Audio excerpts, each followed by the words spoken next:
Buenísimo. Bueno, así que hoy tenemos nuestro segundo encuentro del seminario que está Fernando convidándonos, que estuvo muy bueno, así que te seguimos escuchando. Bárbaro, buenísimo. Bueno, buenas noches. La verdad que bueno que estén. Eh, y bueno, voy a continuar con algunas eh, ideas que dejé planteado la vez pasada desde el historial del hombre de los lobos, que sigo insistiendo y sigo encontrando cosas. Creo que habrán recibido un mail con alguna biografía, creo que se los dije el otro día y después. Es un montón, realmente. Realmente, Tamara, tenemos que pensar, estaría bueno para la escuela, porque hay un montón de cosas. Por ejemplo, para ir Sí, mencionando algunas de las que no voy a hablar ahora, pero bueno, sí voy a hablar hoy, digamos, retomando algunas de las preguntas que hice la vez pasada respecto, sobre todo el tema del diagnóstico, ¿no? Del diagnóstico y el diagnóstico basado en dos temas, ¿no? Que puse un poco en el título, en el Edipo y la castración y, vamos a decirlo así, el nombre del padre, digamos, la función paterna, bueno, me parece que, porque hoy voy a hablar de otros autores, voy a hablar de Lacan, voy a hablar de Mazota, voy a tomar algo que Miller, digamos, ¿no? Y también voy a trabajar el otro análisis que hizo, el segundo análisis, El hombre de los lobos, con Ruth Mark Brunswick, digamos, ¿no? Si la pronuncié bien. sí, Y sí. es muy interesante también, digamos, ¿no? Y evidentemente padecía de otras cosas, digamos, me parece que se puede pensar en otro diagnóstico de aquel análisis primero que hizo Freud, digamos, ¿no? Pero además, ahora les voy a contar las cosas que no voy a hablar, pero por lo menos las podemos ir a buscar, digamos. Eh, es muy interesante lo que trabaja este analista, Brunswick, con el hombre de los lobos respecto de la transferencia, ¿no? Respecto de la transferencia y nada más y nada menos que con Freud, digamos, ¿no? O sea que todo lo que sucedió, porque Brunswick, me va a costar un poco pronunciarlo, era discípula de él, eh, alguien muy cercana, digamos, ¿no? Digamos, y al cual ella respetaba mucho. Y bueno, Freud le deriva, aguárdenme un segundo que los teléfonos no perdonan a veces. Ahí está, disculpa.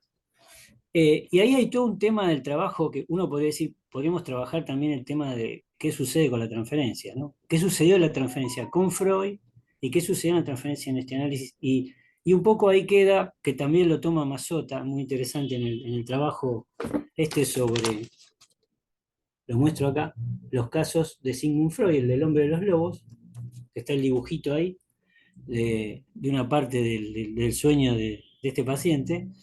Y la verdad que eso se los recomiendo si lo quieren buscar y leer, porque es muy interesante para pensar otro concepto fundamental que es la transferencia, digamos, ¿no? Sin el cual no nos podemos dedicar a esto, digamos, ¿no? Y, digamos, es muy importante. Entonces, me parece que esa es una cuestión. Y después, en las clases, en las 13 clases que trabaja Miller, también son, la verdad, sin desperdicio, son muy interesantes el recorrido que él hace, de numerosas cantidades de cosas que la verdad que a mí, cuando empecé, vieron, uno empieza, todo esto no lo voy a decir, dije, ¿no? Entonces, bueno, por algún lado tenía que cortar, digamos, ¿no? Hablando de la castración. Entonces busqué algunas cosas que me parecían más eh, oportunas para comentarles hoy y compartir con ustedes. Así que una cuestión me parece interesante de ¿por qué hablamos de lo que hizo Freud?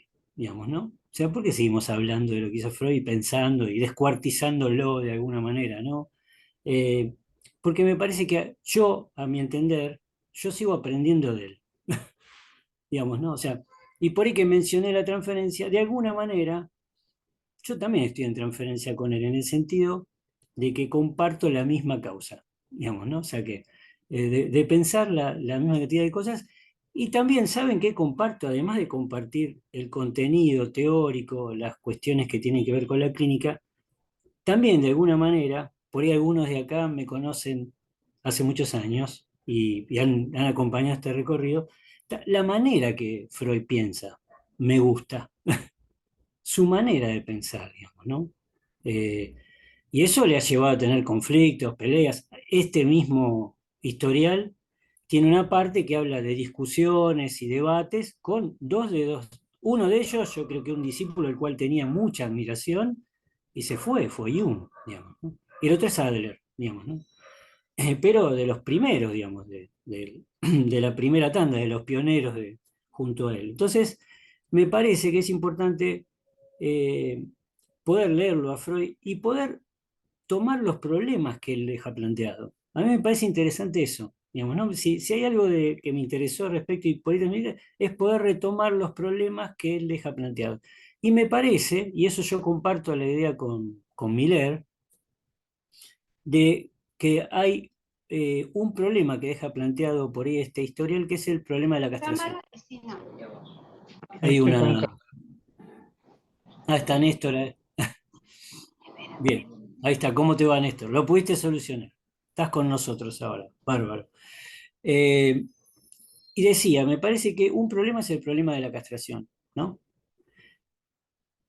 Eh, yo, como hoy estamos en el 2024, de manera difícil atravesándolo, para serle sincero, pero tenemos otras herramientas. O sea, hay un montón de autores, entre ellos Lacan, Mazota, Miller, Brunswick, digamos, ¿no? Que empezaron a pensar otras cuestiones, digamos, ¿no?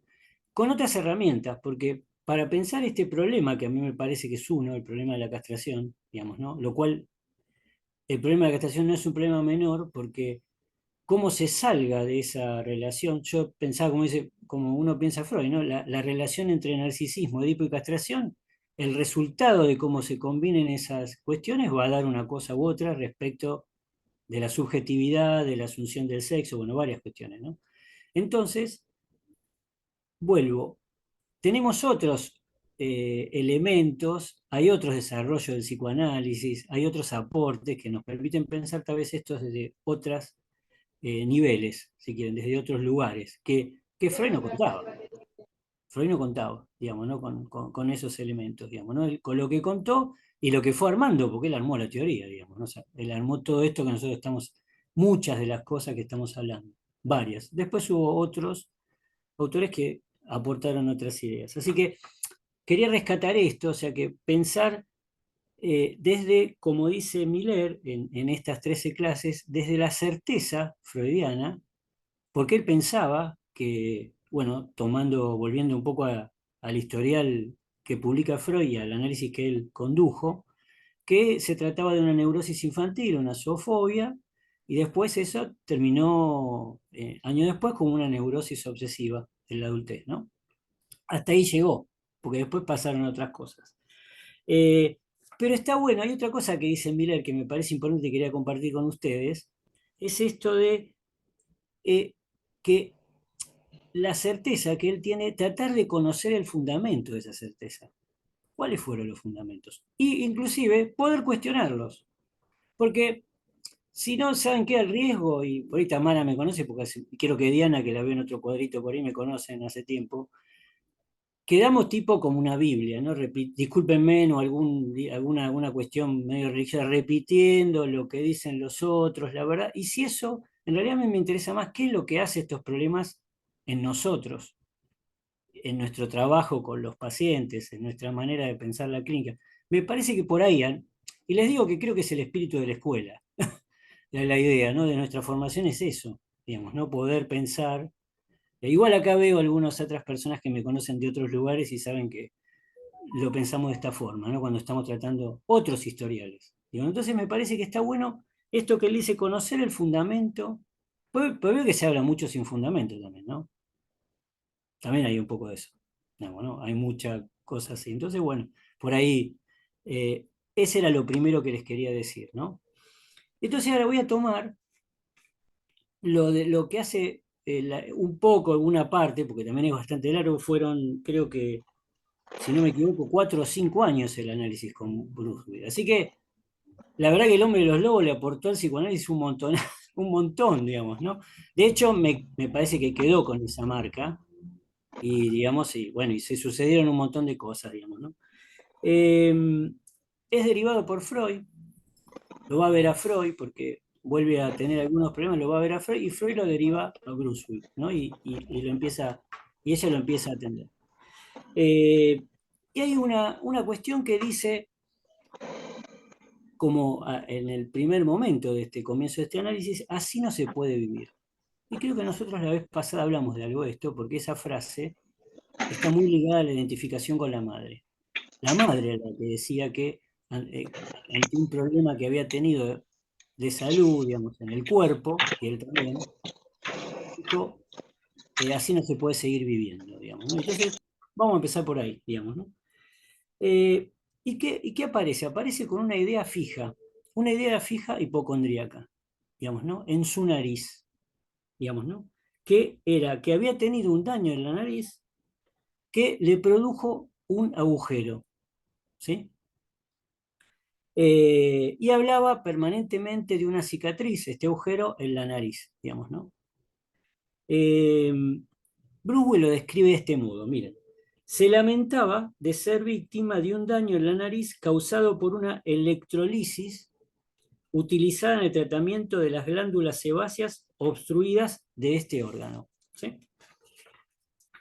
El daño, según él, consistía alternativamente en una cicatriz, en un agujero o en una pequeña fosa en el tejido cicatricial, digamos, ¿no? Es una descripción muy precisa, digamos, ¿no? Pero hay algo en esto que a partir de esta cuestión en la nariz, que se vuelve una idea fija, eh, y ahí nos permite empezar a pensar también el diagnóstico, ¿no? Y no solo, digo, la cuestión diferencial, no solo respecto, me parece, de la psicosis, sino que también las ideas fijas están en la obsesión. Digamos, no siempre, en Freud uno puede ver que siempre están ahí pegadas esas 12 estructuras, si quieren pensarlo, pero digo, están pegadas ahí. Sigo un poquito más. Si hay alguna duda, porque por ahí estoy contándoles otro caso, me paran, me preguntan, interrúmpanme, conversemos. Digamos, ¿no? O sea, yo voy, porque aparte yo anoto cosas acá, pero después termino hablando de otras que se me ocurrieron en el momento. Así que párenme, porque por ahí tal vez me los hago perder, ¿no? Esa idea hipocondríaca eh, dice que pende toda su existencia. O sea, cuando lo va a ver es toda su existencia se resume en lo que le sucede en la nariz, ¿o no? Hablando de la idea fija. Qué distinto es de lo que contaba Freud en el historial sobre lo que él trabajó e interpretó sobre la neurosis infantil. Es totalmente distinto esto que vino después, digo, ¿no? ¿Qué punto de conexión en algo que Freud decía, que hablamos la vez pasada, que él dice, bueno, yo me voy a dedicar, lo dice claramente, a la neurosis infantil, a la zoofobia. Ahora, porque dice aparte, trabajar sobre más cosas sería un trabajo extensísimo, ya lo es el trabajo que hizo, pero dice, el riesgo es perder el vínculo con la enfermedad actual, decía, ¿no? Y bueno, esto por ahí tal vez es lo que después apareció años después con las circunstancias de la vida que, digamos, porque todos, yo me olvidé de retomar algo más y ahora me volvió a la memoria. Yo en la propagandita que hacemos, en el flyer, no sé muy bien los términos modernos, pero yo puse un análisis terminado. Y yo les digo, soy bastante fiel a la idea de, tal vez por experiencia propia también, de que no sé si los análisis terminan, tienen un principio y un final. Pero en algún punto hay algo interminable y que por ahí algo puede, como dice Freud en el historial, volver a activarse. Algo se vuelve a activar, digamos, ¿no? Y yo creo que algunos de aquí que ya conducen varios tratamientos, seguramente han tomado algunos pacientes en tratamiento que ya habían tenido otros análisis de muchos años, como tampoco no es la idea que un análisis agota todo, digamos, ¿no? Sino que trabaja con lo que se trabaja en ese momento y después quedarán otras cosas, seguramente, ¿no?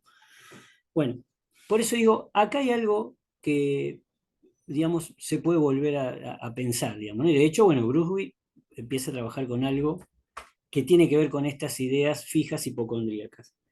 Eh, este daño para el paciente, que cobraba un valor, digamos, en toda su existencia, o sea, estaba totalmente tomado por esto, había arruinado su perfil, digamos, ¿no? Ya dice que en algún momento había mencionado, en otros momentos, el tema de la cuestión de la nariz, y también era algo que veía en la madre, en otras personas, pero que en esta primera entrevista el propio paciente no observó ningún tipo de irregularidad en su nariz, como lo escucharon. Él sentía que tenía un agujero, que estaba dañado, que había una cicatriz, pero no había y a la observación de Bruce Willis tampoco. ¿De qué se trata esto? ¿Desde qué nivel lo podemos pensar? Digamos, ¿no? Lo que nos están hablando, ¿no? Cualquiera de nosotros puede tomar un paciente y empieza a decir algo que le duele tal cosa, o le falta, yo qué sé, pero si le falta un ojo y no puede ver, y uno ve y tiene los dos ojos. ¿De qué ojo está hablando? Digamos, ¿no? Digamos, ¿no? Por ejemplo. Eh, y el mismo paciente, si bien insistía que su daño, dice, estas son palabras de Bruce Willis, ¿no? Era muy visible, se daba cuenta de que su reacción era anormal. ¿Sí? Imagínense que también es un paciente analizado muchos años, digamos, que estudió mucho, o sea que también saben, inclusive muchos pacientes donde han atravesado varios análisis, han estudiado el psicoanálisis, hablan como si fueran analistas, digamos, ¿no? Tienen todo ese saber, digamos, ¿no? Y que a veces confunde. Eh,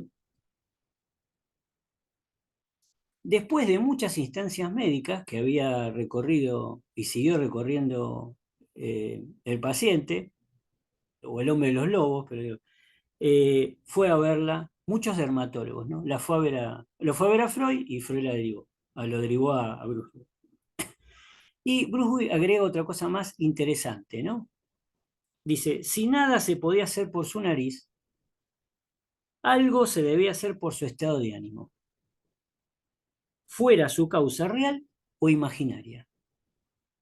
Estoy seguro que Bruce no era lacaniana, eso digamos, lo descuento. Digo. Pero me parece interesante, no solamente por lo imaginario, sino me parece interesante que, bueno, si no se podía hacer nada por su nariz, había algo que sí se podía hacer. Me pareció muy buena la idea, digamos, ¿no? De que algo se puede hacer. Porque a veces en esa desesperación dice uno, ¿y qué hago? ¿No? ¿Qué hacemos con eso? Bueno, en una situación de una idea fija, ¿sí? A veces es difícil, ¿eh? Digamos, no es sencillo escuchar y abordar eso, ¿sí? Entonces el paciente dice que en ese primer tiempo entraba como en estados de desesperación, así era la palabra, desesperación. Sobre todo cuando él iba a ver a Brunswick y por otro lado iba un montón de médicos, ¿no? Porque es como no resignaba a pensar que eso había que encontrar alguna solución. Dice, pero ¿qué le decían los médicos? No se puede hacer nada con lo suyo. No hay nada para hacer. Eso generaba mayor desesperación en el paciente. Y entonces ahí aparece diciéndole la frase esta, así es imposible vivir. Frase que de alguna manera, como estaba bastante informada Brunswick del análisis que había hecho el hombre lobo con Freud, recordaba, ¿no? Y le comenta, dice, esto en algún momento esto lo dijo respecto de su madre, ¿no? Y ahí empiezan a trabajar, digamos, ¿no? Pensando en esto de que algo se podía hacer con esto de la nariz, digamos, ¿no? Yo diría con este agujero, ¿sí? Y les leo un fragmento del libro que me parece interesante. Dice, desatendía su vida cuando entraba en estos momentos de desesperación, ¿no? Desatendía su vida y su trabajo cotidiano porque se enfrascaba en el estudio de su nariz con exclusión de cualquier otra cosa. En la calle se miraba en la vidriera de todos los negocios y llevaba en el bolsillo un espejo que utilizaba constantemente. Primero se empolvaba la nariz, se la inspeccionaba de inmediato y se quitaba el polvo. Examinaba los poros para ver si se agrandaban y para detectar el agujero. digamos, en el momento de su crecimiento y desarrollo. Entonces se empolvaba nuevamente la nariz, guardaba el espejo y recomenzaba el proceso poco después. Su vida se centraba en el espejito que llevaba en el bolsillo y su destino dependía de lo que le revelaba o estaba por revelarle. La mucama, parece que Bruce tenía la mucama que nosotros no, bajamos, yo bajo hasta abajo, hago yo de mucama, mía, digamos, ¿no? La mucama que abría la puerta de mi departamento le temía porque, como ella decía, él siempre pensaba delante de ella como un loco y se dirigía a un gran espejo que estaba en la sala de espera mal iluminada. Sí, sería una manera, la persona que recibía a los pacientes y veía que el tipo salía corriendo hacia el espejo, este tipo está loco, digamos, ¿no? O sea, en lo popular, digamos, ¿no? Pero había algo que va concordando en todo esto que les voy diciendo. No se sentaba y esperaba, como los otros pacientes, hasta que lo recibía en mi consultorio. Caminaba de un extremo a otro de la pequeña sala, sacaba su espejo, examinaba su nariz bajo su nariz una y otra vez. Estaba en estas condiciones cuando comenzó su análisis conmigo. Si yo no se hubiera dicho que era el hombre de los lobos, capaz que decimos es otro paciente. No pensaba yo, ¿no? Por ejemplo, si uno no dijera esto, me parece como, ¿qué sucedió, no? En ese tiempo. Eh, entonces, tal vez bajo la presión de determinadas circunstancias particulares de la vida, y es verdad porque eh, el hombre de los lobos perdió trabajos, estaba con una mala situación económica. Aparte había perdido, además era alguien que estaba también con una idea fija respecto del dinero, ¿sí? Y había perdido mucho dinero y prestigio y cierta cuestión aristocrática porque él, digamos, cuando habían venido de Ucrania, ¿no? Porque era ucraniano, digamos, ¿no? Ese ruso, pero ucraniano. Y en el último tiempo, en ese mismo momento que se analizaba con Brunswick, que creo, si yo mal no recuerdo, que lo comenta Lacan, no le cobraba. Y Freud lo que hacía fue una colecta, hacía una colecta, le juntaba dinero y el hombre de los lobos iba al consultorio de Freud a buscar ese dinero. Con ese dinero vivía. Lo cual trae todos algunos temas ahí, transferenciales también, esto que le decía al comienzo, ¿no? Pero digo, para contarles un poco que estaba en una situación desesperante, digamos, ¿no? Con esto y con lo que estaba sucediendo afuera. Eh, y habría que ver si la presión de determinadas circunstancias habían traído una nueva forma a esas viejos padeceres, ¿no? A esa neurosis obsesiva del cual Freud dice que de alguna manera había salido curado espontáneamente. La cama decir que en realidad nunca se curó, digamos, ¿no? Y también lo dice Mazota, digamos, ¿no? En esto que les voy contando. Entonces, ¿cuál será la nueva forma de la vieja enfermedad? Digamos, ¿no? ¿Qué forma toma esto que les estoy empezando a contar? Eh, Pienso que la vieja enfermedad se volvió a activar por esa corriente más antigua que decía Freud, que era esa cuestión de pasividad respecto del padre, digamos, ¿no?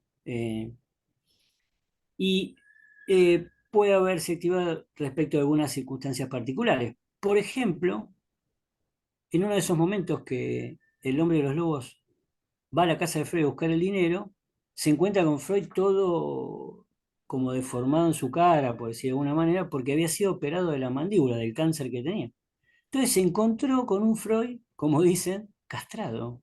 O sea, alguien que no era aquel, digamos, que lo había ayudado durante tantos años, digamos, sino que era otro que, bueno, él no sabía de esta circunstancia, digamos, sí lo sabía Bruce Willis, porque todo su grupo, además de su familia, todo el grupo, digamos, estaba muy al tanto de lo que estaba pasando con Freud, digamos, ¿no? Pero bueno, ese impacto también lo desalentó, digamos, ¿no? Respecto de una figura que había sido muy importante y que tal vez también algunos conectan con que se pudo haber conectado con el padre con esa versión del padre enfermo, también castrado, digamos, ¿no? Bueno, entonces, la vieja enfermedad, más que una neurosis obsesiva, ¿podría haber sido una psicosis incipiente? Es una pregunta que se me ocurre, ¿no? Se las dejo para que después la discutamos.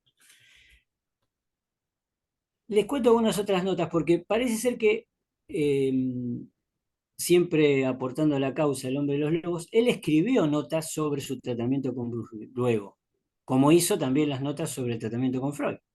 El hombre de los lobos por El hombre de los lobos, no sé si lo saben, está también en ese libro que les mostré. Entonces él dice que el síntoma principal, digamos, de esta consulta, comenzó como con unos extraños pensamientos sobre su nariz, como le decía recién. Eh, Una cosita, profesor. Es sí, como decime. parecido a Schreber, que también escribió sobre su propia enfermedad. Algo Ujú, parecido, ¿no?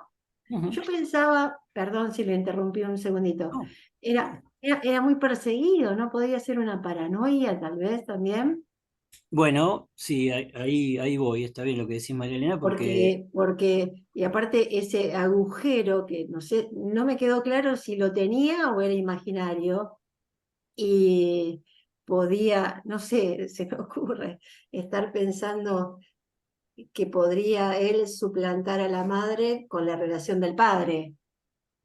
¿Se de alguna entiende? manera algunos Porque, de los claro, autores toman esa porque en línea. algún momento, cuando leía yo la otra vez, él tenía, no sé si rasgos homosexuales o, o estaba como, digamos, enamorado del padre.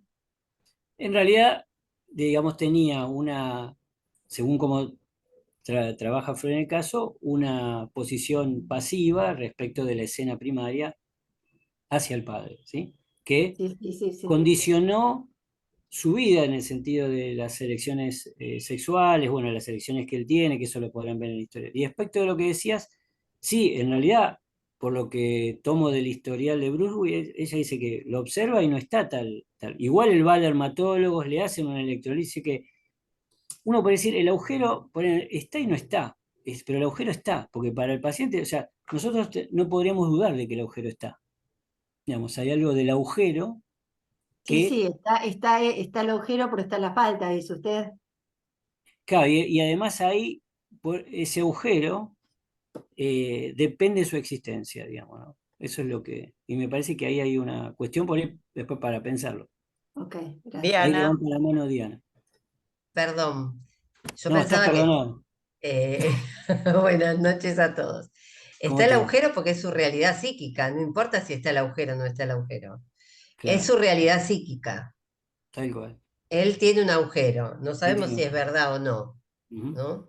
Y la ujú, cuestión homosexual, como todo neurótico obsesivo grave, diríamos, esta posición pasiva, ¿no? Lo que dice. claro, Eh, Fernando, yo pensaba que eh, él escribió después del tratamiento. En cambio, Scheber escribe sus memorias y nunca se trató con Freud. Freud trabaja con las memorias del presidente Scheber.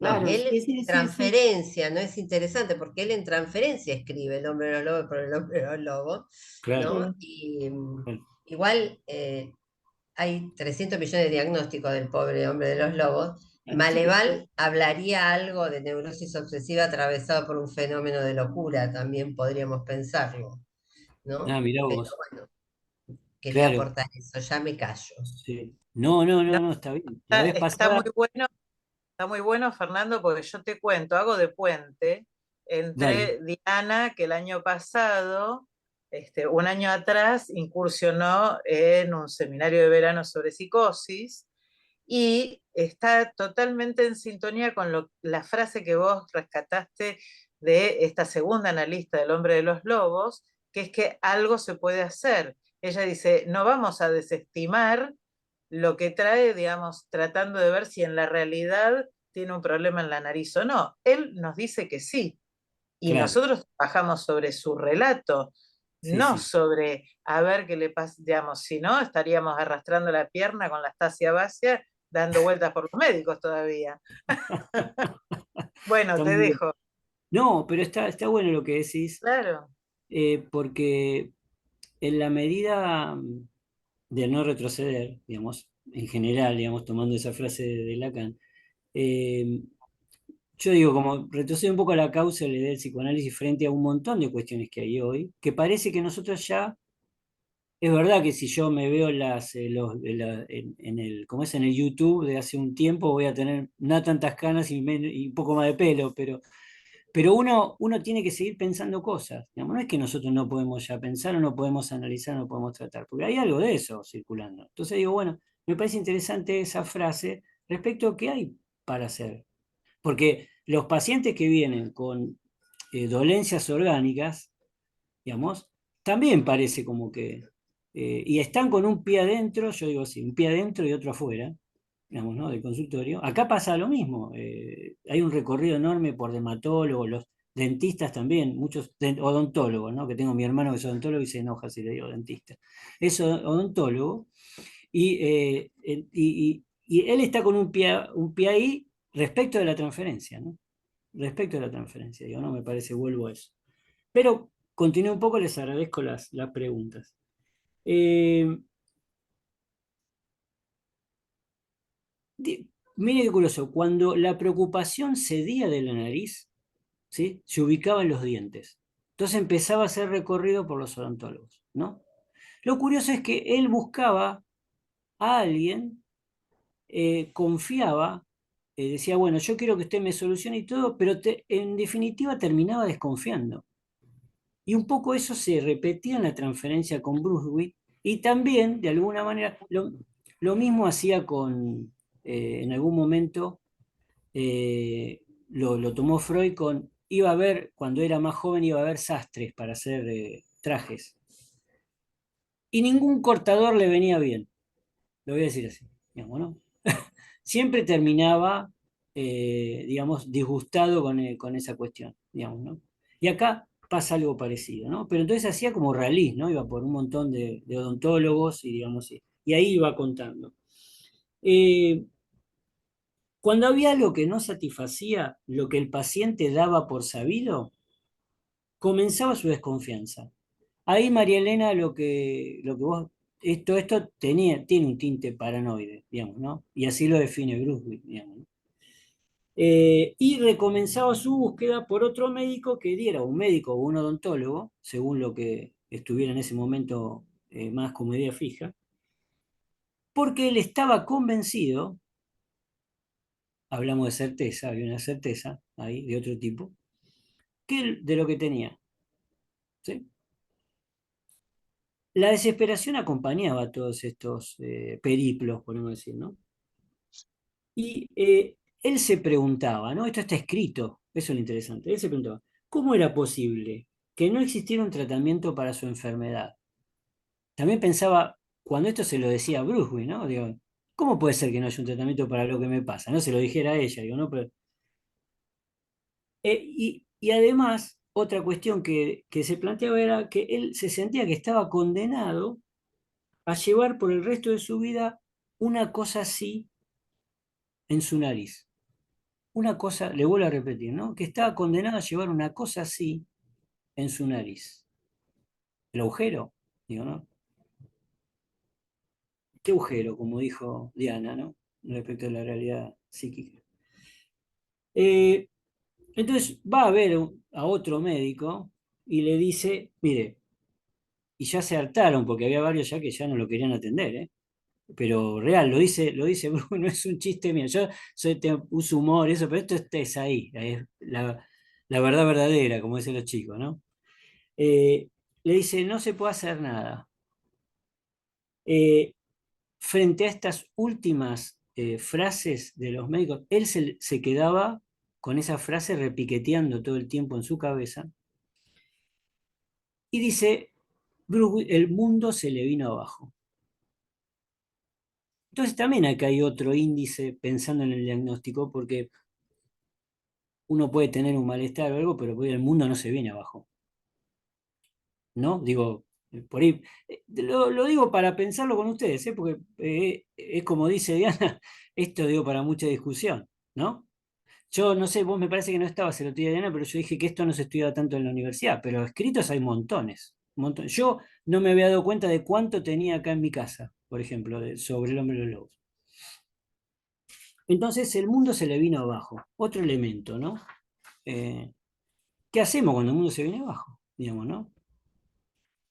La estructura de su vida se desmoronaba, era el fin. Mutilado, ya no podía seguir viviendo. Vuelve a reaparecer esta frase, digamos, ¿no? Respecto de la identificación con la madre. En la identificación ya mutilado, digamos, ¿no? Dice, mire, parece el título de una novela o de una película. Perseguido por el destino, abandonado por la medicina, dice. Está buenísimo, ¿no? Es otra de sus frases, uno puede decir, casi paradigmáticas de ese momento, digamos, ¿no? En otra ocasión, digamos, en todo este rally, él se quiere hacer una electrolisis, que finalmente dice, y va a uno de los dermatólogos y dice, no, mire, esto no lo haga porque no se lo aconsejo, no va a dar buen resultado.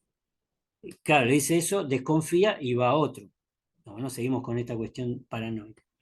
Bueno, va al profesor X, que aparece en el historial, y este se la hace, digamos, ¿no? Y queda la marca. Ahí aparece como la marca, la cicatriz, o lo que él entiende como la cicatriz. Y este profesor X se convierte en su paranoia en el perseguidor más importante entre todos estos médicos, ¿no? Que uno podría decir casi, y lo sugiere Mazota, creo que la misma Brunswick, que podría ser como una figuración de Freud y del padre, digamos, ¿no? También. ¿Sí?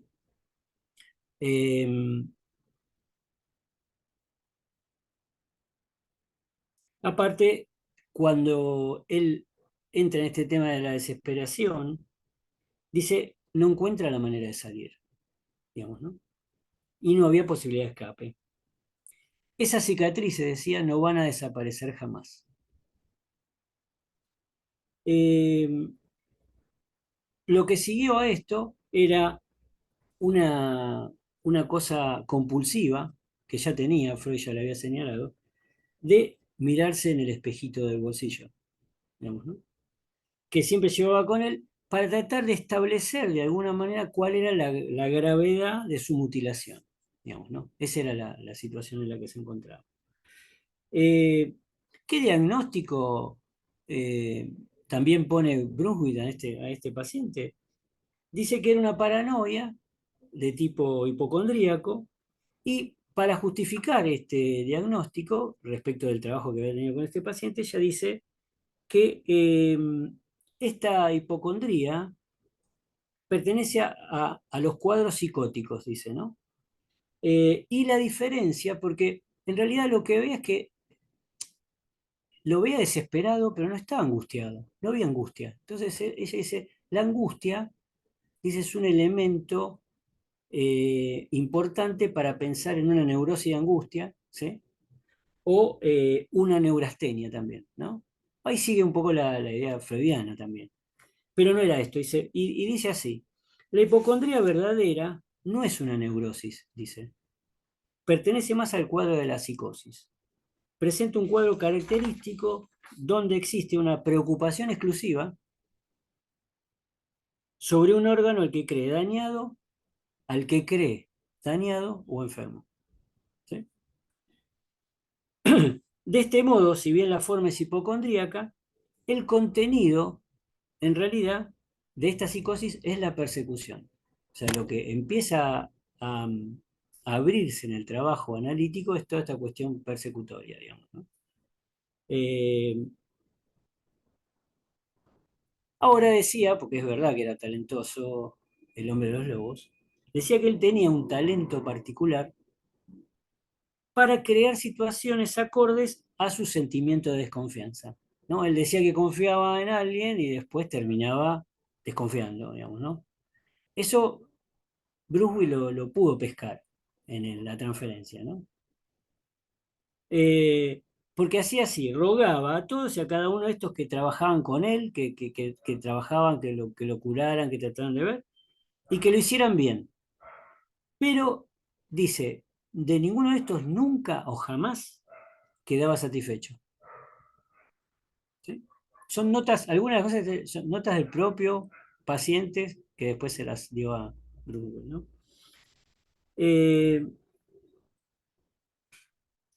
Y dice una cosa que es muy interesante, esto ya está en Schereber, en la idea de, uno podría decir una primera forma del mecanismo de la proyección que pensó Freud, después fue cambiando esa idea, ¿no?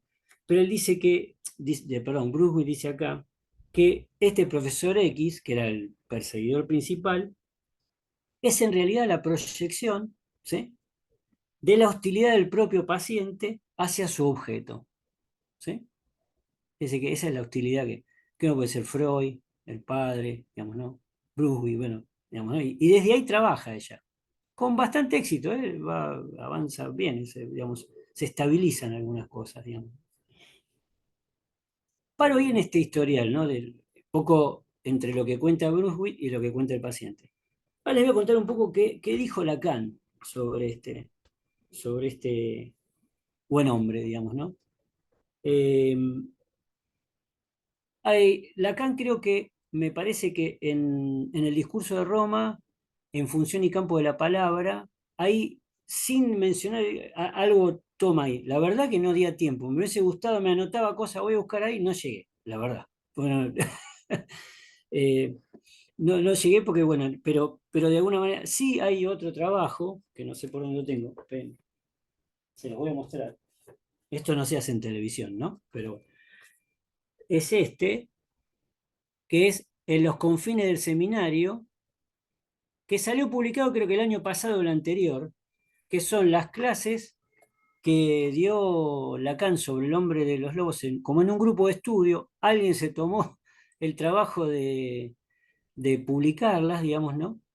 Y bueno, ahora salió, digo, tomarlas, hacerlas, guardarlas y las publicaron ahora. Son las clases que hablan sobre el hombre de los lobos. Miren qué interesante, antes del primer seminario, del uno, digamos, ¿no? Esto es previo a eso, ¿no? O sea, 19, creo que 1952, un poquito antes, una cosa así. Son muy interesantes, la verdad.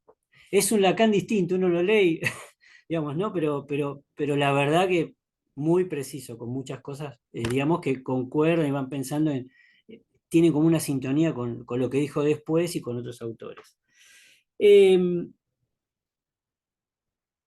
¿Qué dice acá sobre esto Lacan? Dice, claro, toma esto de Freud, que rechaza esta clasificación que habían hecho los psiquiatras. ¿Se acuerdan que la vez pasada yo les dije que Kraepelin lo había visto y había dicho que tenía una psicosis maníaco-depresiva?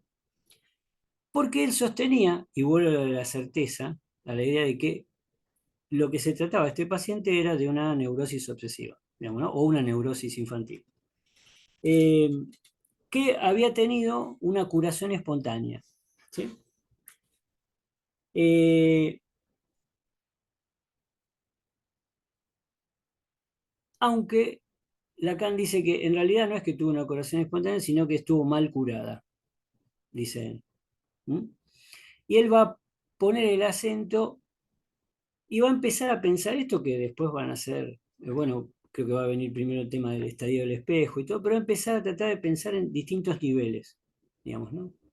O sea que por ahí, niveles que no contaba Freud, ¿no? Como dicen con el diario del lunes, tal vez, pero bueno, él contaba con esto y él dice, bueno, que por ahí tal vez porque hay como una aceptación de la castración, también hay un rechazo, hay un rechazo de la castración, entonces dice, en este caso es difícil establecer, inclusive esto también lo plantea Miller, de si él, ¿por qué acepta, o en principio rechaza, después lo acepta, pero en realidad la corriente, dice, más antigua sigue en este rechazo? Porque también no sería un cuadro típico de una psicosis, digamos, ¿no? Sino que es perdónenme, no, abro comillas, como un engendro, ¿no? Una cosa extraña, digamos, en particular, y es la que va a pensar en esas 13 clases Miller con mucho más detalle. Pero bueno, eso es ahí, digamos, ¿no? ¿Qué es lo que no se acepta? ¿Qué es lo que se acepta, digamos, ¿no? Y voy a tratar de explicar un poco eso también. Eh, Dice Lacan que Freud no resolvió el caso y que está muy alejado en lo concerniente a la asunción de la castración. O sea que lo que Freud pensaba que por ahí había asumido. Freud creo que decía que hay algo de que la amenaza de castración se hace efectiva y entonces lo que le permite la salida a la masculinidad, creo que era lo que decía la vez pasada. Creo que eso está así en la historia. Me parece que pone un poco en duda si es así. Tomándolo, pensándolo desde los tres registros, digamos, ¿no? Digamos, tal vez en el nivel imaginario hay una cierta aceptación que no desde el punto de vista simbólico. Lo que va a decir Lacan es que en realidad hay algo que falla en esta operación, digamos, ¿no? Que tiene que ver a nivel del padre simbólico, digamos, ¿no? Que no opera, digamos, ¿no? O sea, por ese lado. Eh,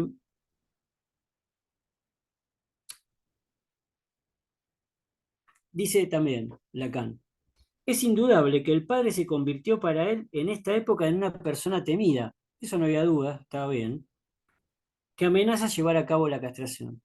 Ahora, esa persona temida equivale a lo que la Cámara plantea en otro nivel al padre simbólico, digamos, ¿no? Que permite, digamos, esta salida, digamos, que sería más a la neurosis. Eso para él queda en duda, digamos, ¿no? Que sí es así. ¿Qué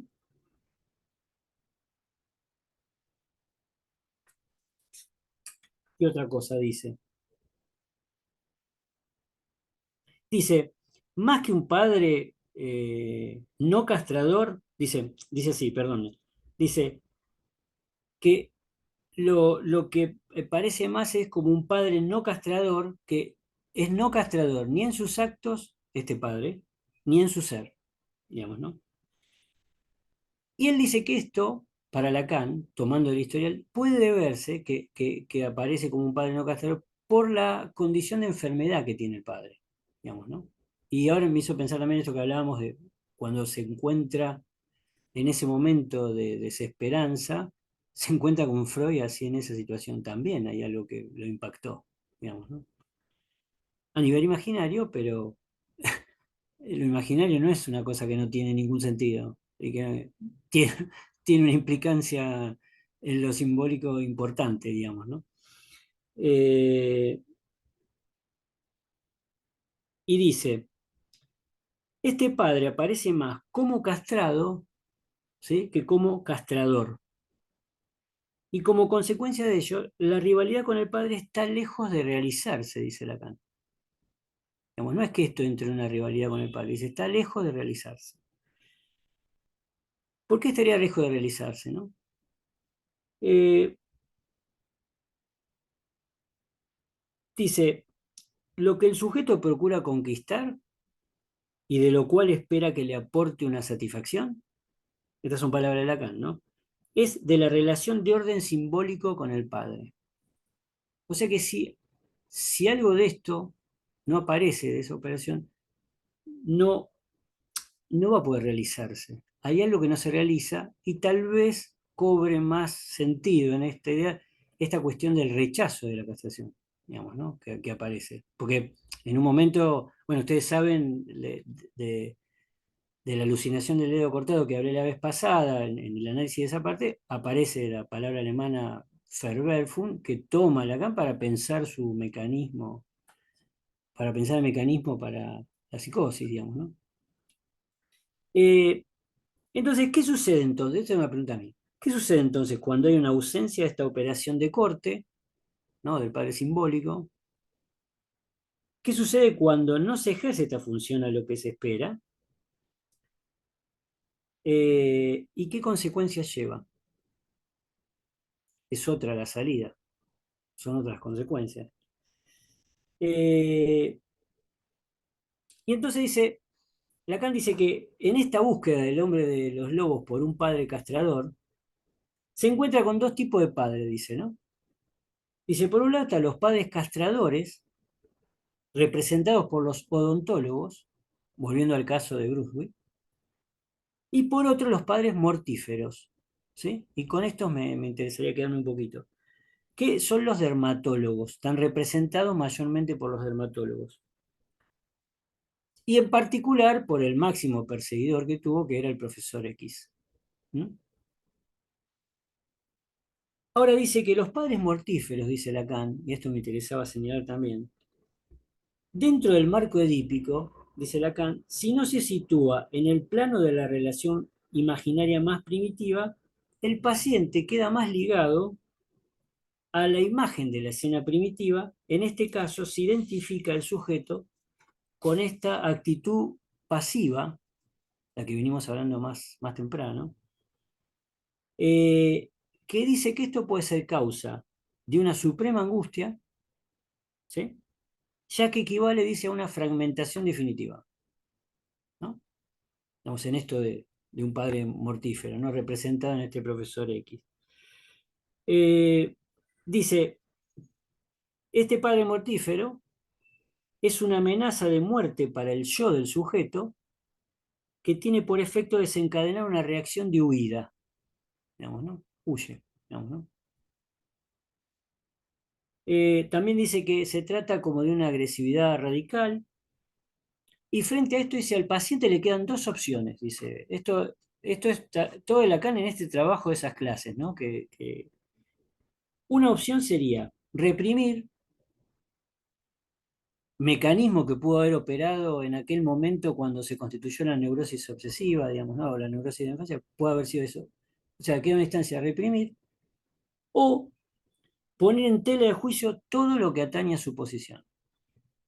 Digamos, ¿no? Parece una cosa más, a mi entender, más radical, digamos, ¿no? Como, eh, Freud decía como más enérgica, ¿no? Como una cosa más enérgica que la represión, digamos. Eh, Muy bien, Tamara, con el horario, porque va bien. Perfecto. Buenísimo.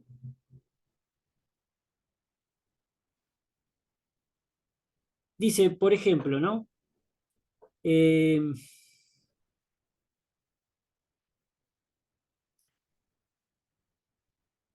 que estas dos posiciones, estos dos padres, conforman esta cuestión sobre la función paterna, digamos, ¿no? Pero sobre todo esta cuestión del padre mortífero.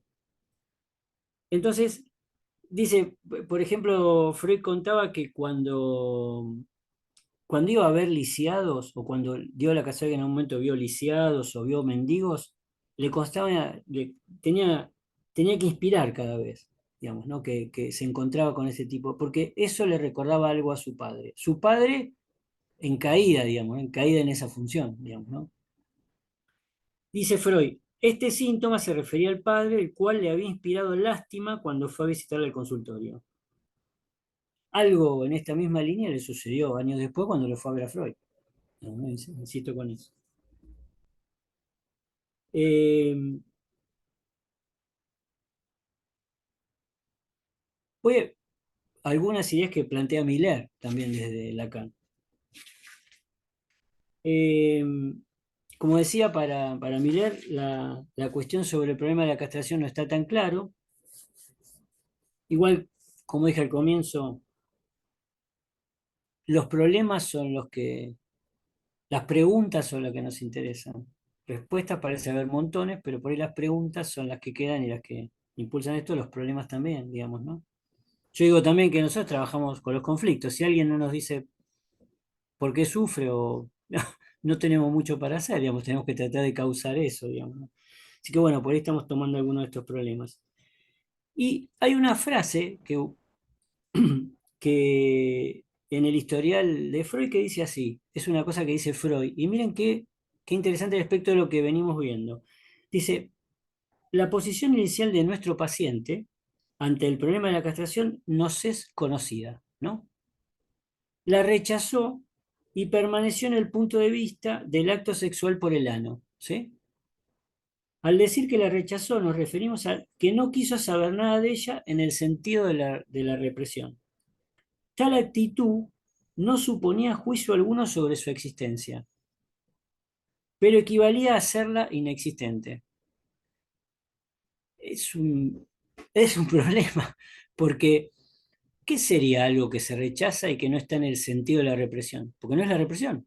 Entonces, ¿qué es? Digamos, ¿no? Y además parece que no da existencia a algo que, digamos, tendría que darse existencia. Digamos, ¿no? Hay un tema y mucho se ha trabajado sobre esto. Entonces, Miller dice, respecto a esta frase, tendríamos un primer momento la Verwerfung que de la castración, ¿no? O el rechazo de la castración, si quieren. O si quieren, la forclusión de la castración, ¿no? Y un segundo tiempo, su reconocimiento, pero que a su vez lleva a otras dos cuestiones. Una es que se resistió a ese reconocimiento y luego se dio. Pero, como dice Freud, lo dice Miller, esa corriente primera que lo rechazó sigue estando activa. Y yo pienso que eso algo se activó, algo de lo que le llevó a ese segundo análisis con Bruce, digamos, ¿no? En todo ese trabajo, ¿sí? Pues yo, eh, algo de ese rechazo, en algún momento, decía Freud, se activa nuevamente, digamos, ¿no? Entra en actividad, es como un volcán, ¿vieron? Que está ahí, entró en un momento en actividad, digamos, ¿no? Eh, Ahora dice Millet que elogia a Freud, porque dice que es extraordinario, que Freud indica en esta frase que les leí lo que pudo haber pasado o sea, dice así, lo voy a leer mejor, porque ya indica que lo que pudo haber pasado más adelante ya estaba anunciado. Está buenísimo. O sea que a pesar de que él ubica, Miller, un problema con respecto a cómo tematizar, teorizar, conceptualizar la castración, los niveles que yo les decía que él también los va a introducir respecto de los 3 registros, y no es menor, porque me parece que amplía mucho más la explicación, tal vez hay más herramientas. Él dice, de todas maneras parece como si él hubiese dejado anunciado algo que podía pasar más adelante, digamos, ¿no? Con esto, por ejemplo, de esta corriente más antigua, digo, ¿no? Si no, parece que también a veces, como está Lacan, no leemos más a Freud, porque ya Freud ya quedó, ¿no? A mí me gusta Messi y me gusta Maradona, por ejemplo. Digo, para decirles, me gustan los dos, digamos. Digo, para que no te... Fernando, no sé, Sí, quiero, si vos coincidís, dale, a incluso ver. ya la tengo en el cuadradito al lado tuyo, me quedo ahora. Este, Lacan, si algo introdujo, es una lectura pormenorizada de Freud, Sí, además de todos sus aportes de los registros, el sí, objeto A, el objeto digamos, A, pero el la goce. lectura que hace, sí, la lectura que hace de Freud es de un valor inestimable. Entonces, Sí, sí, sí. Sí, sí. ¿cómo, digamos, sigue teniendo una vigencia, como vos decías, no solo lo que Freud dejó por escrito, los problemas que nos dejó Claro. planteados? Los problemas que nos he planteado. Sí, sí, es muy interesante eso, sí. Sí, Seguimos con porque, problemas, digamos, es así. claro, y este es un problema. Y yo creo que seguramente muchos de nosotros nos hemos preguntado frente a conducir algún análisis, las dudas sobre el diagnóstico, digamos, ¿no?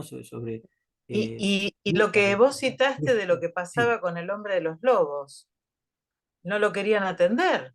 bueno, Ah, esto hoy pasa. hoy pasa, tenés eh, razón, tenés digamos, razón. esos pacientes, bueno, vos fuiste muchos años, estuviste a cargo de esta difícil tarea de encontrarle alguien a la consulta, al sufrimiento, digo, Sí, difícil. sí, Gente sí. que incluso, viste, va de uno en otro.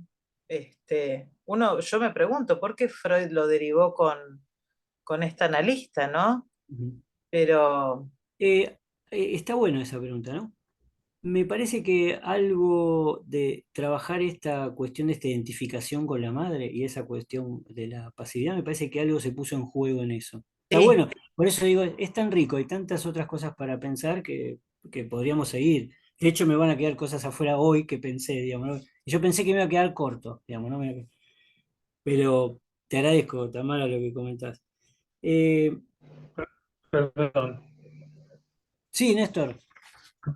Eh, yo, digamos, tengo mucho respeto por Freud, por supuesto, y empecé a tener respeto por Lacan, al cual no Ujú. comprendía, a partir del momento que leí una frase que él pone en algún lado y no sé dónde, que dice, a Lacan lo han leído mal y lo entendieron peor. Entonces, de esa manera, él, y entre otras cosas, donde habla, yo tomo lo que me sirve allí donde lo encuentro, es un hombre eminentemente práctico que empezó, es difícil, entiendo, pero empezó a, a analizar el cimiento del psicoanálisis. Desde el cimiento, él no critica el edificio, ni dice que es feo, ni nada. Él lo que dice es, bueno, el cimiento del psicoanálisis es esto, y se pregunta, ¿es realmente esto? Porque en lo que estás hablando de los hombres de los lobos, Freud se plantea y dice, un momento, todo lo que estoy diciendo implica que una neurosis actual tiene su fundamento en una neurosis infantil, pues yo lo que digo está totalmente equivocado. O sea, él parte desde un análisis, los dos parten, de la crítica constante a cada cosa que escriben. A cada página que escriben, escriben 2 páginas mirando los pros y los contras. No, eso nada más. Bien, me hiciste, ahora que vos decís esto, Néstor, me hiciste pensar en otra cuestión que me parece interesante también de este historial, que es la escena, la protofantasía, la escena primaria, digamos, como todas estas escenas, eh, son reales, son fantasía, toda una discusión. Bueno, toda esa fue la discusión con Adler y con Jung. Pero digo, esto también es importante porque ¿cuál es la realidad? Digamos, ¿no? El otro día escuché un programa de radio, ¿cuál es la verdad? Digamos, ¿no? ¿Qué sería la verdad? Digo, estos son temas que también son importantes para nosotros, digo, ¿no? Repensarlos. Este historial tiene, uno puede decir, podríamos trabajar ese otro tema. ¿Qué es la realidad? Yo coincido con Diana, la realidad psíquica, digo, ¿no? O sea, en ese punto. Pero es para ir pensando. Comento alguna cosa más y ya, digo, para que no me quede afuera Mazota, que lo aprecio, digamos, ¿no? Siempre lo leo mucho y lo traigo. Algunos que me conocen en algunas clases saben. Eh, Mazota va a también trabajar sobre lo de Brunswick, digamos, ¿no? Eh, y él dice que tomando la frase que veíamos recién de Freud, dice, lo rechazado, ¿sí? Lo rechazado es aquello que no se quiere saber nada en el sentido de la represión, o sea que en realidad no estamos, lo podemos decir, y no estaríamos en el terreno o en el campo de la neurosis, digamos, en este caso. O sea que hay algo que opera más allá de la represión, digamos, ¿no? Que la represión es el mecanismo típico de la formación de síntomas de la neurosis, pero si no es acá o queda ahí, ¿de qué se trata? ¿Qué serán estas ideas fijas, digamos, ¿no? ¿De qué se trata este agujero que al principio nos pusimos a pensar que era, pero se dice que no tiene algo? ¿De qué se trata? ¿De qué es? Como algunas otras cosas, la alucinación del dedo cortado, digamos, que hablábamos la vez pasada, el velo, la cuestión del velo que separaba a él con el mundo, digamos, ¿no? También es otra cuestión importante, entre otras que ahora me voy a olvidar.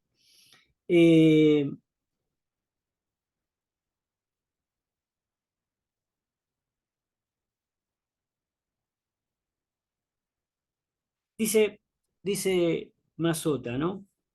En un texto el libro se llama Ensayos Lacanianos, y este es regalos dobles, padres dobles, porque saben que el hombre de los lobos nació en Navidad, y él esperaba que le regalaran 2 cosas. Yo lo entiendo, porque yo cumplo en diciembre y me regalaron una sola cosa. Pero bueno, espero no terminar así como él, digamos, ¿no? Eh, dice Mazota, si bien Freud no llegó a aislar completamente el concepto de Verwerfung, del modo que sí lo hizo con la Verdrangung o con la Verliengung, que es la Verdrangung es la represión respecto de la neurosis y la otra es la desmentida que opera en el fetichismo. Digamos, es así. Freud las encontró, las delimitó, trabajó en el fetichismo, en otros trabajos también, digamos, ¿no? Si bien no llegó a aislar, dice Mazota, vuelvo, no deja de darnos cuenta en El hombre de los lobos de una definición de un modo de rechazo. Y eso me gustó esta idea. Hay un modo de rechazo que tal vez no sé si es el modo de rechazo de Schereber, digo, ¿no? Por decir. Pero hay un modo de rechazo, hay una forma que habría que, bueno, evidentemente es un problema que hizo pensarnos a nosotros y a otros. Eh, y habría que pensar qué es este modo de rechazo que tiene, ¿no? En particular. Eh, para Mazota, el hombre de los lobos en su neurosis de la adultez dice que se trató a criterio de Freud de una neurosis, pero para Mazota pienso que estuvo mal curada, digamos, ¿no? Eh, ¿Qué otra cosa comenta? Creo que nada más, me parece por ahí. Pero me pareció esto de lo del modo de rechazo, me pareció interesante, un modo distinto y ver de qué es. Así que, no sé, por ahí agrego pues alguna cosa más, pero prefiero ustedes charlar un poco y hacer algunos comentarios. Y de ya le agradezco que me hayan escuchado.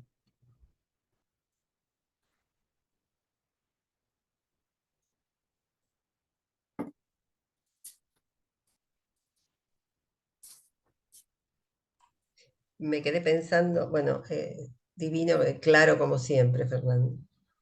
Gracias, Diana. Vos me Siempre muy querés. claro. Eh, No te quiero, es verdad, pero igual está muy claro. Muy bien. Eh, pero el modo de rechazo, ¿no? Y a Sí. veces todo el tiempo yo te escucho y me viene el concepto este de Maleval, ¿no? De significantes que están rechazados, pero que no es el significante primordial, ¿no? Claro. Porque Freud decía que tuvo una neurosis infantil que desarrolló después la neurosis adulta. Ujú, Como toda neurosis adulta, tiene la neurosis infantil, ujú. como prehistoria. Como prehistoria, sí. Como prehistoria siempre, ¿no? Entonces, ¿qué es lo que se rechaza? Eh, no es el significante primordial. Para algunos autores sí. Hay algunos autores que dicen que es una psicosis, ¿no? Ujú. María Elena habló de paranoia, y sí, hay rasgos Es paranoides verdad. Ujú. claramente. No sé si es una estructura paranoide, pero que hay rasgos paranoides, que hay alucinaciones, también las hay. ¿Sabés qué comenta Miller? Que A ver. da para trabajar un poco más, dice que lo que aparece como, voy a decirlo así, capaz que no es rechazo, pero es la función fálica. Ah, Que hay que lo que viene como dificultad ahí es la cuestión de la significación, todo en términos de Lacan, ¿no? De sí, significación del sí, falo, el digamos, ¿no? Que posicionamiento. no aparece como negativizado, digamos, ¿no? Como, bueno, Claro, en ese sentido sería castrado, que ahí claro. es una cuestión para indagar, digamos, ¿no? Después Mm. hace unas formulitas que son menos complicadas, que no las puedo, si estuviéramos El ¿cómo es? pizarrón, nos hace En un falta el pizarrón. pizarrón, ahí está. Uno podría, porque hace una cuestión, unas fórmulas, me parece interesantes, ¿no? Ujú. También, pero me parece que, sí, sí, por eso digo, por eso decía, en el modo de rechazo, coincido con vos, digo, es el modo de Claro, rechazo de una claro, forclusión claro, que se rechaza un clásica, digamos, si se quiere. mecanismo, claro, es un mecanismo de defensa que se rechaza un significante, Ujú. queda como, claro, como una incógnita. Por eso hay tantas versiones de diagnóstico del hombre de los lobos. Depende de dónde te Claro, pares, claro, ¿no? claro. No sé, Néstor, ¿estás de acuerdo? Esas manos fueron que estabas de acuerdo. Sí, Y no solo estoy de acuerdo con vos, querida, sino que creo que al análisis que hace Freud del hombre de los lobos, cuando él hace su gran pregunta de esto tiene su origen en una neurosis infantil o no, quizá no lo tenga, es al final de todo el relato, él debería hacer una pregunta que es, ¿y ustedes qué piensan? Porque en realidad él está abriendo el juego para que nosotros hagamos esto que está haciendo Fernando, discutir un caso. Discutir un caso como un caso famoso, un caso que está situado en una época determinada, Primera Guerra, etcétera, un mundo totalmente volátil, y lo que estamos haciendo es eso, es supervisando un caso. Estamos analizando a través de la palabra escrita lo que pasó con este pobre hombre que tuvo sus trastornos, sus inconvenientes. Y vemos que, a través de lo que dice Fernando, varios autores, lo mismo que decís vos, Trumba, varios autores discuten y dicen, no, no es así, sí, me parece que va para este lado. Y bueno, a mí me parece fabuloso porque no es que leo, esto no es como química, yo mezclo esto con esto y explota, mezclo esto con esto y sale agua. No, esto da para mucho porque el análisis de la palabra es personal. No, nada más que eso. Sí, pero es interesante el contexto histórico. Hablando de paranoia, ¿no? El contexto histórico, estamos en la Primera Guerra. Sí, La guerra terrible, fue la guerra terrible. más sangrienta, Sí, sí, la guerra de trinchera. Entonces, exactamente. trincheras que eran agujeros también, ¿no? Claro, exactamente. Sí, por el Está contexto histórico es interesante. Alguien de una Y levantó, la, Paola Bosco. está Abrí el muteada. micrófono. Hola, acá estoy. Gracias. ¿Qué tal? No, sí, quería hacer un aporte a esto que están diciendo, que es sumamente interesante, que me parece que también es importante pensar desde dónde uno hace la lectura de un caso. Nosotros estamos hablando a partir del sueño, digamos, pero también si uno hace una lectura a partir de la historia, de la prehistoria, como bien decían recién, con el tema de la institutriz y toda la historia que tuvo el hombre de los lobos, también seguramente aportemos algo más a la lectura que hagamos, o al análisis que hagamos, o a la supervisión, tal cual decía el compañero, que hagamos. Porque la verdad que es un caso muy, muy rico y que tiene mucho para poder ahí analizar y desmenuzar, tal cual decía Fernando, ¿no?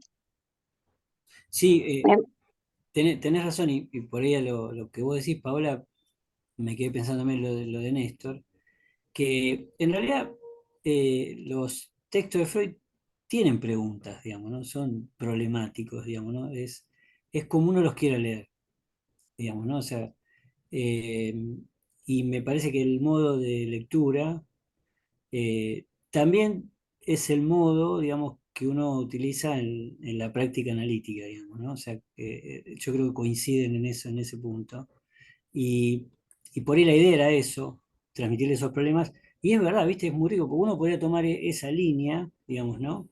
Y Freud, ¿sabes qué lo hace? Y después parece en otros momentos que retoma algunas de esas cosas de la historia y las vuelve a contar de otra manera, porque empieza a encontrar, además porque el paciente empieza a agregar otras cosas, porque por ahí aparecen a partir de alguna interpretación, construcciones, porque también me parece que ahí hace algunas construcciones, ¿no? Como él planteó, y aparecen otros asociaciones u otros recuerdos, digamos, ¿no? También están los recuerdos, digamos, los recuerdos encubridores.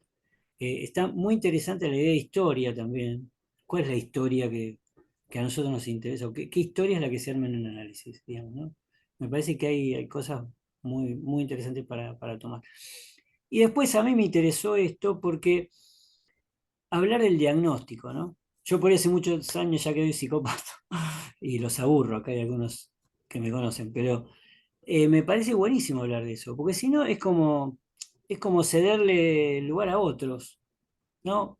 Es cierto que el diagnóstico no es una palabra propia del psicoanálisis como la neurosis obsesiva o como decías recién, la forclusión en nombre del padre, es un extranjero, pero que está bueno ver de qué se trata y poder pensarlo. Yo lo pienso a veces en términos de conjetura, de aproximación, digamos, ¿no? O sea, siempre pensando en la transferencia, digamos, ¿no? Que es importante pensar así el diagnóstico.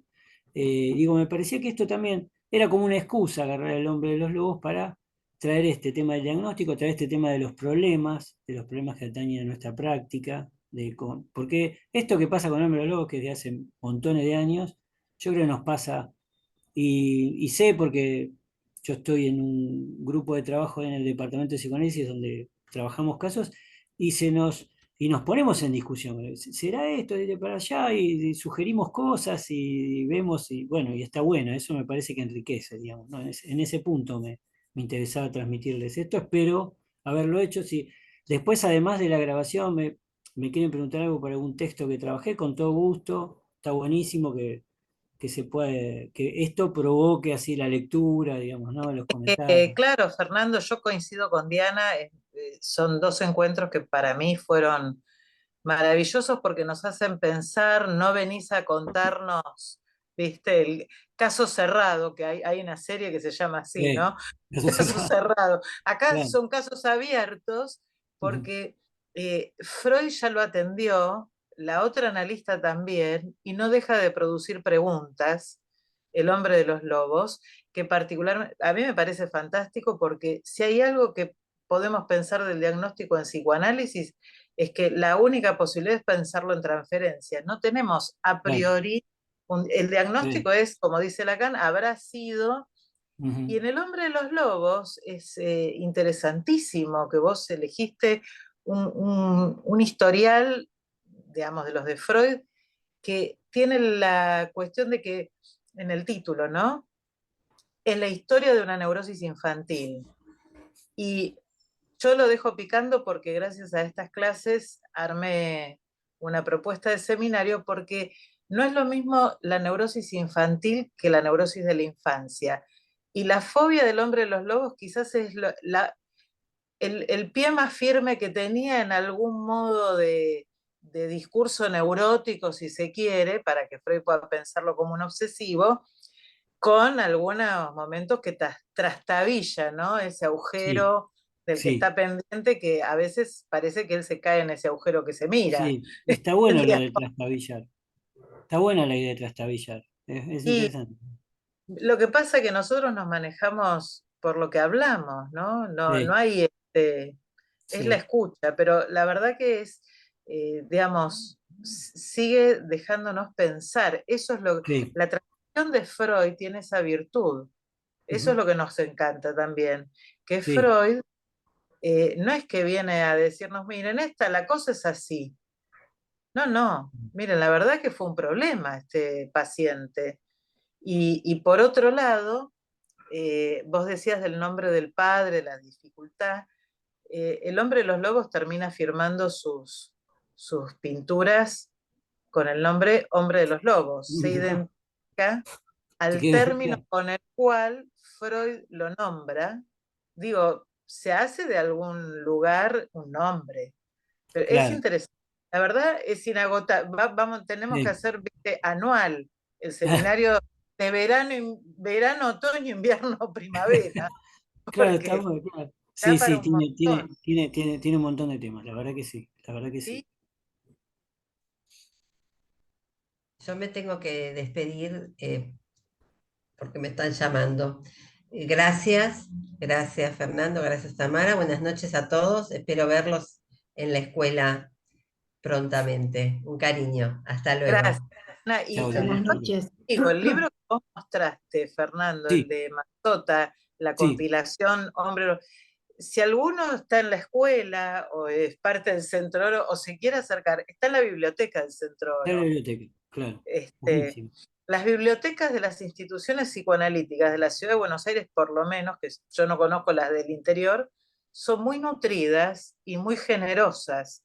Ujú. En todas te prestan, hoy en día, viste, mandás por mail, pero es Ujú. un texto que, digo, porque a veces uno quiere mirarlo, Sí, no, y no está la economía para comprar sí, todo lo que sí, uno sí, querría, claro, totalmente, y las totalmente. Y además bibliotecas, está bueno lo que vos decís, porque, no sé, por ahí esto es algo personal, pero el contacto con el libro, yo entiendo que total. hoy se puede bajar y hay miles de formas, pero el contacto con el libro, aparte de poder subrayarlo, escribir al costado, ver cosas, digo, hay una cosa también del trabajo con eso, ¿no? De plantear los Sí, problemas. Sí, sí, es cierto, lo de la biblioteca está buenísimo lo que decís. sí, bueno, viste que a uno nos pasa con los libros, con Freud, por ejemplo, con Lacan, con todos estos libros, que uno lo leyó, El hombre de los lobos no es la primera vez que lo lees para estas clases, Sí, y sí, uno tiene marcas de lecturas anteriores y también te sirven para repensar qué estás, digamos, ahora marcas otra cosa, Otras cosas, sí, sí. uno repiensa Inclusive te preguntás por qué hice esas marcas en ese momento, esas total, preguntas o cosas que quedan allí, pero total. está bueno porque uno las recupera. Yo siempre hago el chiste de que, por ejemplo, me acuerdo un día, estoy leyendo, releyendo, Pegan a un niño, complejísimo, y lo tenía subrayado. Y yo digo, yo esto en un parcial de la facultad debo haber ido con la convicción y la certeza de que lo entendía. Y ahora estoy como, entonces, ¿viste? Uno vuelve a hacer lecturas y uno es otro también. Está Sí, buenísimo. totalmente, sí, sí, totalmente. Bueno, muchas gracias, Fernando. Queda grabado y lo vamos a subir al canal de YouTube del Centro Oro, pero bueno, cualquier cosa, mientras más fácil también lo va a tener Fernando en su haber, la Bárbaro, grabación. bueno, que tengan un buen año, nos vemos pronto y seguimos en contacto, ¿sí? Hasta luego. Bueno, gracias, buenas noches. Mm. Lindísimos los 2 días, ¿eh? Así que seguimos aprendiendo. Bueno, gracias, Bueno, Mariana. buenas noches a todos, nos vemos prontito. Bueno, hasta luego, buenas noches y muchas gracias. Muy, muy interesante. Me quedo con Gracias, un montón Gabriela. de preguntas. Buenísimo, gracias, Gabriela. Nos vemos.